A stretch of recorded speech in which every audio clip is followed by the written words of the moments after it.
No, don't. There's no reason to cry. Okay, we're getting started, people. This is the beginning, not the end. And hey, it's the start officially of sixth grade math here. Unit 1, Topic A, Lesson number 1. We even do 2 lessons here, people. Lessons 1 and 2. So let's show you what we're talking about here. We are talking about ratios. And ratios is simply a comparison of 2 numbers here. So in our lesson 1s here, they want you to be able to, I can use the precise language and notations of ratios to match. Okay, all right. So here we go. Let's get all those words here. Let's jump into what we need to keep in mind. Here we go, a ratio. A ratio is simply a comparison of 2 numbers. That's it. Number symbol, by the way. All right. Yeah, if you're comparing 2 different numbers, you've got a ratio. Now, there's lots of specific types of ratios.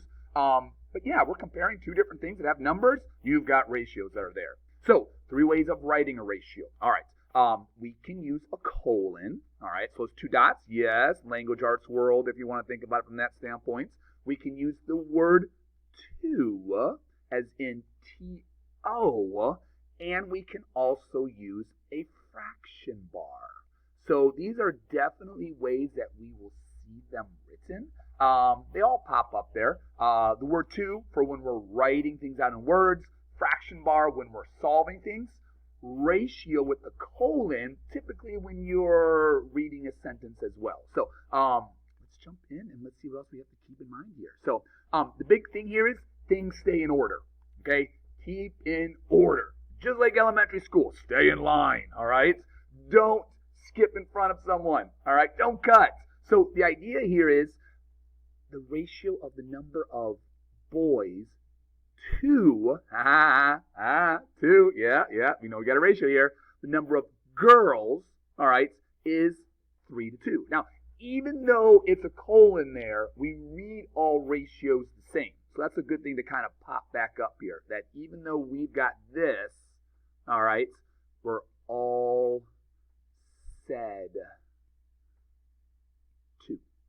Okay, we always say them with that word 2. That way when we're talking about there. Because if it's a fraction bar and you read it as a fraction, like you're like, hey, 1/2, then it's like, whoa, we talking ratio here? We talking fraction? What you talking about? All right. So, yeah, that word 2 is how we always read them. And so the idea here is because the 3 came first, well, the boys came first. So that's how I know that 3 is going to be with the boys.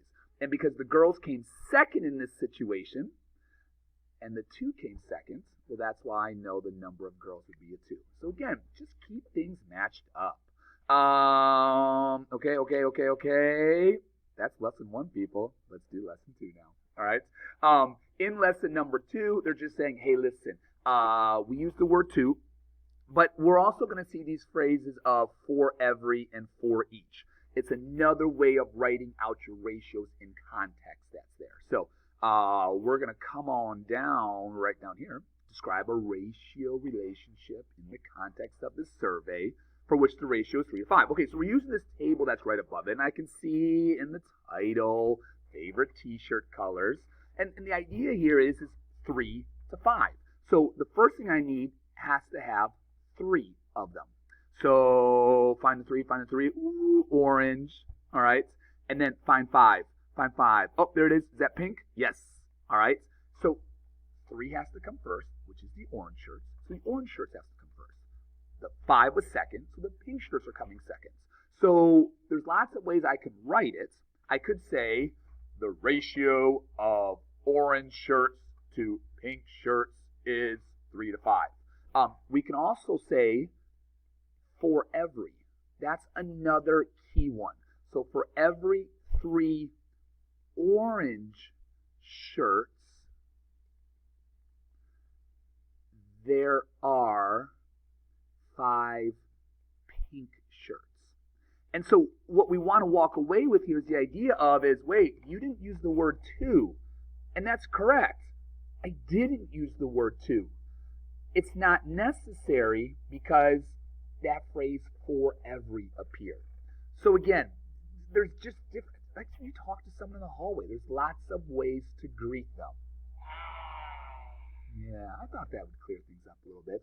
So yeah, so we'll see those particular phrases that we're using. If we go on to question number 3 here, they're asking us to write a ratio. And it says in that first one here, for every 7 white t-shirts they manufacture, they would manufacture 4 yellow t-shirts. Now, if they simply want the ratio, we just need the numbers. Again, stay in order. Stay in line. Who showed up first? 7 did. Okay? I need to write it as a ratio, so I could use the word to, T-O. I could use a colon. I could use a fraction bar. I'm going colon here. I don't get to use colons a lot these days. And plus, I sometimes don't know when to use them. So, yeah, I'm going to use the colon, talking about language arts, that is, not about the math. I know when to use my math colons there. All right, so back to track there. Who came second? The 4. So 7 to 4. That's it. Keep things in order. All right, people, lesson 3 is going to be waiting for us tomorrow. So we are done with what you need to take care of, all right? Oh, no, don't be upset. Like I said, we'll be back tomorrow doing more. See you later.